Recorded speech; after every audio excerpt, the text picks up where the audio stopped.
Praise Lord. വിവേകത്തോടെ സംസാരിക്കാനും ദൈവദാനങ്ങൾക്കൊത്ത വിധം ചിന്തിക്കാനും ദൈവം എന്നെയും നിങ്ങളെയും അനുഗ്രഹിക്കട്ടെ. ഞാൻ നിങ്ങൾക്ക് തന്നെ കണ്ടറിയാം, വിറച്ചാ നിൽക്കുന്നത്. പരിശുദ്ധാത്മാവ് എന്നെ സഹായിക്കട്ടെ. ഞാൻ 2 ദിവസമായിട്ട് അവിടെ നിന്ന് ഞെരുവിളി കൊള്ളുകയാണ്. ഇങ്ങനെ ഇവിടെ ഒന്ന് വരണമെന്ന് പരിശുദ്ധാത്മാവ് എന്നെ പ്രചോദിപ്പിക്കുന്നുണ്ടായിരുന്നു. പക്ഷേ എനിക്കതിനുള്ള ധൈര്യം കിട്ടിയില്ല. ഇന്നലെ ഉച്ച കഴിഞ്ഞിട്ട് ഗ്രൂപ്പ് തിരിഞ്ഞുള്ള ഒരു ശുശ്രൂഷ ബ്രദർ അറേഞ്ച് ചെയ്തിരുന്നു. ആ ശുശ്രൂഷയിൽ എൻ്റെ അടുത്തിരുന്ന സഹോദരങ്ങൾ എൻ്റെ തലയിൽ കൈവച്ച് പ്രാർത്ഥിക്കുകയും അതെന്നെ ഇപ്പോൾ ഈ സമയത്ത് ഇവിടെ നിൽക്കുവാനായിട്ടുള്ള ശക്തി തരികയും ചെയ്തിരിക്കുന്നു.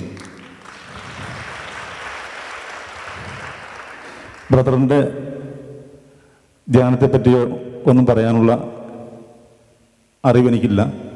എന്നാലും പറഞ്ഞ കാര്യങ്ങളെല്ലാം ഒരക്ഷരം പോലും വേസ്റ്റായിട്ടില്ല. എവിടെയെങ്കിലും ആരുടെയെങ്കിലും ഹൃദയത്തിൽ അത് കൊണ്ടിട്ടുണ്ട്. ബ്രദറിൻ്റെ ബോഡി ലാംഗ്വേജ് തന്നെ ഞാൻ ശ്രദ്ധിച്ചു. ആ ദീർഘശ്വാസം വരെ അതിനൊക്കെ ഒരുപാട് അർത്ഥങ്ങളുണ്ട്. പിന്നെ 1-2 കാര്യങ്ങൾ പ്രതീകങ്ങളായിട്ട് കാണിച്ചു. ജ്ഞാനസ്നാനത്തെ പറ്റി കാണിച്ചപ്പോൾ ഒരു മെഴുകുതിരി ക്രിസ്തുവിനെ പ്രതീകമായിട്ടും ആ മെഴുകുതിരിയിൽ നിന്ന് ജ്ഞാനസ്നാനം സ്വീകരിക്കുന്ന വ്യക്തിയിലേക്ക് വെളിച്ചം പകരുമ്പോൾ അത് ക്രിസ്തുവായിട്ട് പോകുന്നു എന്ന് പറഞ്ഞ ആ ഒരു കാര്യം എന്നെ വല്ലാതെ ഹൃദയത്തിൽ സ്പർശിച്ചു. അതുപോലെ തന്നെ ഞാനൊരു ശുശ്രൂഷകനൊന്നുമല്ല. ഞാൻ ശുശ്രൂഷ ചെയ്യുന്ന എൻ്റെ വീട്ടിലാണ്.